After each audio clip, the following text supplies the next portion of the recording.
Renukacharya with Suvarna girls ವಿಶೇಷ ಕಾರ್ಯಕ್ರಮಕ್ಕೆ ಮತ್ತೊಮ್ಮೆ ಸ್ವಾಗತ. ಇವರು ಮಾತನ್ನ ಶುರು ಮಾಡೋದೇ ಯಡಿಯೂರಪ್ಪ ಅವರು ನಮ್ಮ ನಾಯಕರು ಅಂತ. ಹಾಗಾದ್ರೆ ಇವರ ಆದರ್ಶ ವ್ಯಕ್ತಿ ಯಾರು ಜೀವನದಲ್ಲಿ, ರಾಜಕೀಯ ಹೊರತುಪಡಿಸಿ ಬೇರೆ ಯಾರೆಲ್ಲ ಇವರ ಆದರ್ಶಕ್ಕೆ ಪಾತ್ರರಾಗಿದ್ದಾರೆ ಅಂತ ಕೇಳೋಣ ರೇಣುಕಾಚಾರ್ಯ ಅವ್ರನ್ನ. ಏನು ಹೇಳ್ತೀರಾ ಸರ್? ನನಗೆ ರಾಜಕೀಯ ಹೊರತುಪಡಿಸಿ ಸ್ವಾಮಿ ವಿವೇಕಾನಂದರ ಅವರ ಜೀವನ ಆದರ್ಶ ನನಗೆ ಅವತ್ತು. ಅವರು ಯುವಕರಾಗಿದ್ದಾಗ ಜೊತೆಗೆ ಈ ದೇಶದ ಬಗ್ಗೆ ಅವ್ರಿಗಿರ್ತಕ್ಕಂಥ ಗೌರವ ಭಾವನೆಗಳು, ಅಮೇರಿಕದಲ್ಲಿ ಭಾಗವಹಿಸಿ ಅವರು ಮಾಡಿದಂಥ ಭಾಷಣ, ಅದು ನನಗೆ ಭಾಳ ಸ್ಫೂರ್ತಿ. ಸುಭಾಷ್ ಚಂದ್ರ ಬೋಸ್ ಅವರೆಲ್ಲ ನನಗೆ ಭಾಳ ಆದರ್ಶ ಸ್ಫೂರ್ತಿ.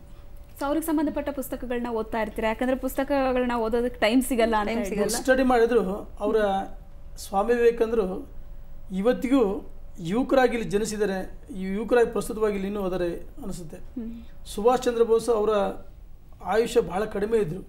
ಅವರ ಕಡಿಮೆ ಅವಧಿಯಲ್ಲಿ ಅವರ ಒಂದು ಇತಿಹಾಸ ನಾವು ಶಾಲೆಯಲ್ಲಿದ್ದಾಗ ಮಕ್ಕಳಾಗಿ ಕೇಳಿದ್ವಿ. ಹೌದು, ನನಗೆ ಭಾಳ ಸ್ಫೂರ್ತಿ.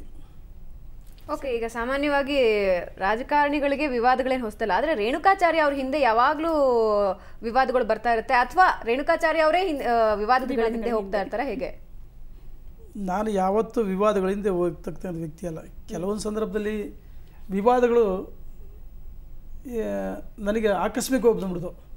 ಆದರೆ ಯಾವುದೇ ವಿವಾದಗಳು ಬಂದಾಗ ನಾನು ನನ್ನ ಒಂದು ಸ್ವಂತಿಕೆಯಿಂದ ಅಥವಾ ನನ್ನ ಆಲೋಚನೆಯಿಂದ ಬಹುಶಃ ಎಲ್ಲ ವಿವಾದಗಳಿಂದ ಹೊರಗೆ ಬಂದು ನಾನೊಬ್ಬ ಇವತ್ತು ಆದರ್ಶ ವ್ಯಕ್ತಿ ಆಗಬೇಕು. ಇವತ್ತಿನ ಒಂದು ಕೇವಲ ರಾಜಕಾರಣ ಅಂತಲ್ಲ, ಯಾವತ್ತೂ ಆದರ್ಶ ವ್ಯಕ್ತಿಗಳಾಗಿ ಜನರಿಗೆ ಒಂದು ರೀತಿ ನಮ್ಮ ಇಮೇಜು ಮತ್ತೊಂದು ಅದರ ರೀತಿ ಇರಬೇಕಂತ. ಈ ರೀತಿ ವಿವಾದಗಳು ಬಂದಾಗ ನೀವು ಈ ರೀತಿ ತಗೊಳ್ತೀರಿ, ಬಟ್ ನಿಮ್ಮ ಫ್ಯಾಮಿಲಿ ಯಾವ ರೀತಿ ಡೀಲ್ ಮಾಡ್ತಾರೆ? ಅವ್ರು ಏನಂತಾರೆ ವಿವಾದಗಳು ಬಂದಾಗ? ಅವ್ರ ರಿಯಾಕ್ಷನ್ ಹೇಗಿರುತ್ತೆ? ಸಹಜವಾಗಿ ಕುಟುಂಬದ ಸದಸ್ಯರು ನೋವಾಗುತ್ತೆ, ಇಲ್ಲ ಅಂತಲ್ಲ. ಹೆಂಗೆ ಸಂಭಾಳಿಸ್ತಿರೋದನ್ನ? ಅವರು ಸಹ ನನಗೆ ಎಷ್ಟೋ ಸಂದರ್ಭ ಧೈರ್ಯ ಕೊಟ್ಟಿದ್ದಾರೆ. ನಾನು ಧೈರ್ಯದಿಂದ ಎಲ್ಲ ವಿವಾದಗಳನ್ನು ನಾನು ಎದುರಿಸಿ ಇವತ್ತು ಹೊರಗಡೆ ಬಂದಿದ್ದೀನಿ. ಸೊ ಯಾವುದೇ ಕಾರಣಕ್ಕೂ ಸಾಕು ಮಾಡಿ ರಾಜಕೀಯನ ಅಂತ ಯಾವತ್ತೂ ಹೇಳಿಲ್ವಾ? ಸಂಸಾರದಿಂದ ಈ ಥರ ಒಂದು ಮಾತು ಬಂದಿಲ್ವಾ? ಕೆಲವೊಂದು ಸಂದರ್ಭದಲ್ಲಿ ಬರುತ್ತೆ. ಆದರೂ ನಮ್ಮ ಕುಟುಂಬದಲ್ಲಿ ಇವತ್ತು ನನ್ನ ಸರ್ವಿಸ್, ನನ್ನ ತಂದೆ ಹೇಳ್ತಿದ್ರು, ಪ್ರಾಮಾಣಿಕತೆ ಬಗ್ಗೆ ನನ್ನ ತಂದೆ ಹೇಳ್ತಿದ್ರು.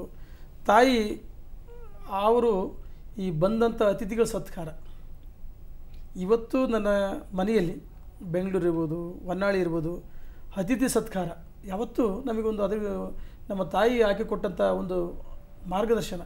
ಅತಿಥಿಗಳ ಸತ್ಕಾರದಲ್ಲಿ ನಾವು ಸುಖವನ್ನು ಕಾಣ್ತೀವಿ. ಜನರಿಗೆ ಸಾಮಾಜಿಕವಾಗಿ, ಕೇವಲ ರಾಜಕೀಯವಾಗಿ ಅಲ್ಲ, ಸಾಮಾಜಿಕವಾಗಿ ನಾವು ಒಳ್ಳೆ ಕೆಲಸ ಮಾಡ್ತಕ್ಕಂಥ ಕೆಲಸವನ್ನು ನಾನು ಮಾಡ್ತಿದ್ದೀನಿ. ಅಂಥ ವಿಚಾರಗಳು ನಮ್ಮ ಕುಟುಂಬದಲ್ಲಿ ಸಾಕಷ್ಟು ನನಗೆ ಬೆನ್ನು ತರ್ತಾರೆ. ಇನ್ನು ಗ್ರಾಮೀಣ ಬ್ಯಾಕ್ಗ್ರೌಂಡಿಂದ ಬಂದಂಥವ್ರು ನೀವು ಯಾವತ್ತಾದರೂ ರೈತಾಪಿ ಜೀವನ ಮಾಡಿದ್ದೀರಾ? ನೀವು ನೇಗಿಲ ಯೋಗಿ ಆಗಿದ್ದೀರಾ ಇವತ್ತು? ಹೌದಾ? ನಾನು ಭೂಮಿ ಉಳಿಮೆ ಮಾಡಿದ್ದು ಗೊತ್ತು, ಬಿತ್ತಿದ್ದೀನಿ. ಅಲ್ಲಿ ಶ್ರಮಜೀವಿ ನಾನು. ಕಮ್ತಾ ಮಾಡೆಲ್ಲ ಗೊತ್ತಿದೆ. ಹೌದು, ಭೂಮಿ ಉಳಿಮೆ ಮಾಡಿದ್ದು ನನಗೆ ಅಭ್ಯಾಸ ಇದೆ. ಕೃಷಿ ಬಗ್ಗೆ ಭಾಳ ಆಸಕ್ತಿ ನನಗೆ, ಖಂಡಿತ. ನಾನು ಕಬ್ಬು, ಭತ್ತ ಎಲ್ಲ ಬೆಳೆದಿವಿ, ಬಾಳೆ ಬೆಳೆದಿವಿ, ಅಡಿಕೆ, ತೆಂಗು ಬೆಳೆದಿವಿ. ನನಗೆ ಕೃಷಿ ಬಗ್ಗೆನೂ ಹೆಚ್ಚು ಆದ್ಯತೆ. ರೇಣುಕಾಚಾರ್ಯ ಒಬ್ರು ರಾಜಕಾರಣಿ ಅಂತ ಗೊತ್ತು, ರಾಜಕೀಯ ವ್ಯಾಪಾರ ಬಿಟ್ಟರೆ ಬೇರೆ ಏನೂ ಇಲ್ಲ ಅಂತ ಕೂಡ ಗೊತ್ತಾಯ್ತು. ಒಂದು ಬಾರಿ ಹಿಂದೆ ತಿರುಗಿ ನೋಡಿದಾಗ ರೇಣುಕಾಚಾರ್ಯ ಅವರ ಜೀವನದಲ್ಲಿ ಒಂದು ಯಾವುದೋ ಕಪ್ಪು ಚುಕ್ಕೆ ಅಂತ ಕಾಣ್ತಾ ಇದೆಯಾ? ಹೀಗಾಗಬಾರ್ದಾಯ್ತು ಅಂತ ಅನಿಸ್ತಾ ಇದೆಯಾ ನಿಮಗೆ? ನಡೆದು ಹೋದ ಘಟನೆ ಬಗ್ಗೆ ಮತ್ತೆ ಮಾತಾಡೋಕ್ಕೆ ಇಷ್ಟ. ಹಿಂತಿರುಗಿ ನೋಡೋದಿಲ್ಲ ಅಂತೀರಾ? ಆ ಘಟನೆಯನ್ನು ಯಾವತ್ತೂ ನೆನಪು ಮಾಡ್ಕೊಳ್ಬಾರ್ದು. ನಮ್ಮ ಕೆಲಸಗಳು, ನಮ್ಮ ಗುರಿ ಮನಸ್ಸಿಗೆ ಘಾಸಿ ಮಾಡಿದೆ ಆ ಘಟನೆ. ಹಾಗಾದ್ರೆ ನಾನು ಅದ್ರ ಬಗ್ಗೆ ಹೆಚ್ಚು ಮಹತ್ವನೇ ಕೊಡಲ್ಲ ಯಾವ್ದ್ರ ಬಗ್ಗೆ. ಯಾವ ವಿವಾದಗಳು, ಸಾಕಷ್ಟು ವಿವಾದ ನಿಮ್ಮನ್ನು ಸುತ್ತಕೊಂಡಿದ್ದು, ಯಾವ ವಿವಾದ ಬಹಳ ನೋವು ತಂದಿದ್ದು ನಿಮಗೆ? ನಾನು ಯಾವುದ್ರ ಬಗ್ಗೆ ಹೆಚ್ಚು ಗಮನಿಸಿಲ್ಲ. ನನ್ನ ಗುರಿ ಸಾಧನೆ ಬಗ್ಗೆ ಮಾತ್ರ ನಾನು ಅದ್ರ ಬಗ್ಗೆ ಆಲೋಚನೆ ಅಲ್ಲ, ಎಲ್ರಿಗೂ ಕೂಡ ಸಾಧನೆಯ ಹಾದಿಯಲ್ಲಿ ಕಲ್ಲುಗಳಿದ್ದೇ ಇರುತ್ತೆ, ಅಡೆತಡೆಗಳಿದ್ದೇ ಇರುತ್ತೆ. ಕಲ್ಲು ಮುಳ್ಳು ದಾರಿಲಿ ಹೋಗ್ಕರ ನಮ್ಮ ಕಲ್ಲು ಮುಳ್ಳುಗಳನ್ನು ತುಳಿದು ಹೋದ್ಮೇಲೆ ಒಳ್ಳೆ ದಾರಿ ಸಿಗೋದು. ಅಲ್ಲ, ನಿಮ್ಮನ್ನ ಮಾಡ್ಕೊಳ್ಳುವಾಗ ಅಲ್ಲ, ಮತ್ತೊಂದಂದ್ರೆ ಇದೊಂದು ವೇದಿಕೆ ಅಂತ ಅನ್ಕೊಳ್ಳಿ, ಏನಾದ್ರು ಸ್ಪಷ್ಟನೆ ಕೊಡೋದಕ್ಕೆ ಇಷ್ಟಪಡ್ತೀರಾ? ಇದೇ ಒಂದು ಒಳ್ಳೆ ಟೈಮ್ ಅಂತ ಏನಾದ್ರು ಸ್ಪಷ್ಟನೆ ಕೊಡೋದಕ್ಕೆ? ನನ್ನ ಆ ವಿವಾದದಲ್ಲಿ ನಾನು ಭಾಗಿಯಾಗಿರ್ಲಿಲ್ಲ, ನಾನು ಅಲ್ವೇ ಅಲ್ಲ, ಅಥವಾ ಏನ್ ಹೇಳಕ್ ಇಷ್ಟಪಡ್ತೀರಿ ಅದ್ರ ಬಗ್ಗೆ? ಅವೆಲ್ಲ ನಡೆದಂಥ ಘಟನೆಗಳನ್ನು ಯಾವತ್ತೂ ನನ್ನ ಜೀವನದಲ್ಲಿ ಮರುಕಳಿಸಕ್ಕೆ ಇಷ್ಟಪಡಲ್ಲ. ಅವೆಲ್ಲ ಕೆಲವು ಸಂದರ್ಭದಲ್ಲಿ ಅದು ಯಾವ ರೀತಿ ಮಾಧ್ಯಮದಲ್ಲಿ ಬೇರೆ ರೀತಿ ಇದಾಗಿದೆ, ಅದ್ರ ಬಗ್ಗೆ ಹೆಚ್ಚು ನಾನು ಗಮನ ಹರಿಸೋಕ್ಕೆ ಇಷ್ಟಪಡಲ್ಲ, ಮಾತಾಡೋಕ್ಕೂ ಇಷ್ಟಪಡಲ್ಲ. ನನ್ನ ಗುರಿ, ನನ್ನ ಸಾಧನೆ, ಅದ್ರ ಬಗ್ಗೆ ಯಾವತ್ತೂ ನಾನು ಚಿಂತನೆ ಮಾಡ್ತೀನಿ. ಓಕೆ, ಇನ್ನೊಂದು ನಿಮ್ಮ ವಿರೋಧಿಗಳೇನು ಹೇಳ್ತಾರೆ ಅಂದರೆ, ರೇಣುಕಾಚಾರ್ಯ 6 ಕೊಟ್ಟರೆ ಅತ್ತೆ ಕಡೆ ಇರ್ತಾರೆ, 3 ಕೊಟ್ಟರೆ ಸೊಸೆ ಕಡೆ ಅಂತಾರೆ ನಿಮ್ಮ ವಿರೋಧಿಗಳು. ನೀವೇನಂತೀರ ಅದಕ್ಕೆ? ಅದೆಲ್ಲಕ್ಕೆ ಯಾರು ನನ್ನ ಬಗ್ಗೆ ಆ ರೀತಿ ಮಾತಾಡಿರ್ಬೋದು ತಾವು ಹೇಳ್ತೀರಿ, ಬಹುಶಃ ಅವ್ರ ಮೆಂಟಾಲಿಟಿ ಆ ರೀತಿ ಇರ್ಬೋದು. ನಾನು ಯಾವತ್ತೂ ಒಂದೇ, ನೇರ ನಂದು. ಅಲ್ಲ ಇವತ್ತಿದ್ದ ಮಾತು ನಾಳೆ ಇರಲ್ಲ ರೇಣುಕಾಚಾರ್ಯ ಅವ್ರದ್ದು. ರೇಣುಕಾಚಾರ್ಯ ಯಾವತ್ತೂ ಒಂದೇ, ಇಲ್ಲಿ ಮಾತಾಡಿದ್ದು ಅದು ಇರುತ್ತೆ. ಇವತ್ತು ಒಂದು ದಿವಸಕ್ಕೆ 3 ಸರಿ ನೀವು ಕೇಳಿದ್ರು ನಂದು ಅದೇ ಉತ್ತರ. ಅಲ್ಲ ನೀವು ಈ ತರ ಹೇಳಕ್ ಆಗೋದಿಲ್ಲ, ಯಾಕಂದ್ರೆ ನಮ್ಮ ಚಾನಲಲ್ಲೇ ನಾವು ಅಂದು ಹೇಳಿಕೆ ಇಂದು ಹೇಳಿಕೆ ಅಂತ ಡಿಫ್ರೆಂಟ್ ಆಗಿದೆ ಅಂತಲೇ ನಾವು ಆತರ ತೋರಿಸ್ತಾ ಇರ್ತೀವಿ. ನೀವು ಬಹಳ ಚೆನ್ನಾಗಿ ವರ್ಣ ಜೊತೆ ಬಿಂಬಿಸ್ತೀರಿ. ಅಲ್ಲ ಈಗ ನೋಡಮ್ಮ ಏನಾಗಿದೆ ಮೀಡಿಯಾ ಅಥವಾ ಇದು ನೀವು ರೋಚಕವಾದ ಸುದ್ದಿಗಳನ್ನ ಅಥವಾ ವರ್ಣರಂಜಿತ ಬಿಂಬಿಸಿ ಆ ಜನರಿಗೆ ಒಂದು ರೀತಿ ಇದು ಕೊಡ್ತೀರಿ. ರೋಚಕವಾಗಿದ್ರೆ ಮಾತ್ರ ತೋರಿಸ್ತೀವಿ ಸರ್, ರೋಚಕ ಸುದ್ದಿಗಳನ್ನು ನೀವು ಅಷ್ಟೊಂದು ಕೊಡ್ತೀರಲ್ಲ. ಆ ಜನರಿಗೆ ಮೆಂಟಾಲಿಟಿ ತಕ್ಕಂಗೆ ನೀವು ಒಂದ್ಸರಿ ಬಿಂಬಿಸಕ್ಕೆ ಹೋಗ್ತೀರಿ. ಆದ್ರೆ ನಾವುಗಳು ನಮ್ಮ ಒಂದೇ ಒಂದು ದೃಷ್ಟಿ, ನಾವು ಯಾವತ್ತೂ ಹೋಗ್ತಕ್ಕಂಥ ದಾರಿ ಸನ್ಮಾರ್ಗದಲ್ಲಿ ನಡಿಬೇಕು, ಒಳ್ಳೆ ಮಾರ್ಗದಲ್ಲಿ ನಡಬೇಕು, ಜನರಿಗೆ ನಮ್ಮ ಆದರ್ಶಗಳು ಜನರಿಗೆ ಪ್ರೇರಣೆ ಆಗಬೇಕು. ಆ ನಿಟ್ಟಲ್ಲಿ ನಾವು ಇರ್ತೇವೇನ ಯಾವುದೇ ಕಡೆ ಆ ಕಡೆ ಈ ಕಡೆ ಹೋಗ್ತಕ್ಕಂಥ ವ್ಯಕ್ತಿ ಅಲ್ಲ. ನಾನು ಅಧಿಕಾರ ಇದ್ರು ಅಷ್ಟೇ, ಇಲ್ಲದೆ ಇದ್ದಷ್ಟೇ ಒಂದೇ ನಂದು.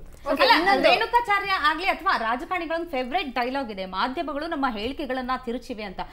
ಪ್ರಿಂಟ್ ಮೀಡಿಯಾದಲ್ಲಿ ಏನಾದ್ರೂ ಬರಿಬಹುದು, ನಾವು ನೀವ್ ಏನ್ ಮಾತಾಡಿದೀವಿ ಅದನ್ನೇ ತೋರಿಸ್ತೀವಿ. ನಾನು ಅವತ್ತು ಏನ್ ಮಾತಾಡ್ತೀನಿ ಇವತ್ತದೇ ಮಾತಾಡ್ತೀನಿ, ಬೇರೆ ಮಾತಾಡಲ್ಲ. ಅಂದು ಹೀಗೆ ಇವತ್ತು ಹೀಗೆ. ಇನ್ನೊಂದೇನ್ ಹೇಳ್ತಾರೆ ಅಂದ್ರೆ ರೇಣುಕಾಚಾರ್ಯ ಅವಕಾಶವಾದಿ, ಯಾವತ್ತೂ ಅವಕಾಶವಾದಿ, ನಾಯಕರ ವಿರುದ್ಧನೇ ದಂಗೆ ಹೇಳ್ತಾರೆ ಅಂತ ಹೇಳ್ತಾರೆ. ನೋಡಮ್ಮ, ಅಧಿಕಾರ ಇದ್ದಾಗ ಕೆಲವು ಸಂದರ್ಭದಲ್ಲಿ ನಾನು ವಿರೋಧ ಮಾತಾಡಿದ ನಿಜ. ಅಧಿಕಾರ ಇದ್ದಾಗ ಭಾಳ ಜನ ಅವಕಾಶಗಳನ್ನು, ಉದಾಹರಣೆಗೆ ಯಡಿಯೂರಪ್ಪನವ್ರ ಅಧಿಕಾರ ಇದ್ದಾಗ ಭಾಳ ಜನ ಉಪಯೋಗಿಸ್ಕೊಂಡ್ರು. ಅವ್ರನ್ನ ಯಾವ ರೀತಿ ಕೆಲಸ ಮಾಡಿಸ್ಕೊಂಡ್ರು, ಅವ್ರನ್ನ ಹೊಗಳಿದ್ರು. ಆದರೆ ಅಧಿಕಾರ ಹೋಗ್ದಾಗಲೇ ಯಾವ ರೀತಿ ಕೆಲವರು ನಡವಳಿಕೆಗಳು. ಆದರೆ ಅವ್ರ ಜೊತೆಗೆ ಇವತ್ತು ನಾವು ಅಧಿಕಾರ ಇಲ್ಲದಿದ್ರು ಇವತ್ತು ಅಷ್ಟೇ ಅದೇ ರೀತಿ ಗಟ್ಟಿಯಾಗಿದ್ದೀವಿ. ನಮ್ಮ ವ್ಯಕ್ತಿತ್ವ ಯಾವತ್ತೂ ಒಂದೇ. ಕೆಲವೊಂದು ಸಂದರ್ಭದಲ್ಲಿ ವಿರೋಧ ಮಾಡಿರ್ಬೋದಿಲ್ಲ ಅಂತಲ್ಲ, ಆದರೆ ಇವತ್ತು ನಾವು ಅವ್ರ ಜೊತೆಗೆ ಅದೇ ರೀತಿ ಭಾಳ ವಿಶ್ವಾಸದಿಂದ ಪ್ರೀತಿಯಿಂದ ಅವ್ರು ನೋಡ್ತಾ ಇದ್ದೀವಿ. ಅವರು ನಮ್ಮನ್ನು ಅದೇ ರೀತಿ ಕಾಣ್ತಾ ಇದ್ದಾರೆ. ನಡೆದು ಬಂದ ಇವಾಗ ಇಷ್ಟೆಲ್ಲ ಅಡೆತಡೆಗಳನ್ನ ನೀವು ನಿವಾರಣೆ ಮಾಡ್ಕೊಂಡಿದ್ರೆ ಅಂತ ಸಂದರ್ಭದಲ್ಲಿ ದೇವ್ರ ಮೊರೆ ಹೋಗಿ ದೇವರೇ ಕಾಪಾಡಪ್ಪ ಅಂದಿದ್ಯಾ? ನೋಡಮ್ಮ, ನಾನು ಯಾವತ್ತು ನಾನು ಬೆಳಗ್ಗೆ ಎದ್ದರೆ ನನ್ನ ಒಂದು ರೀತಿ ವೃತ್ತಿನೇ ಅದು ಯೋಗ.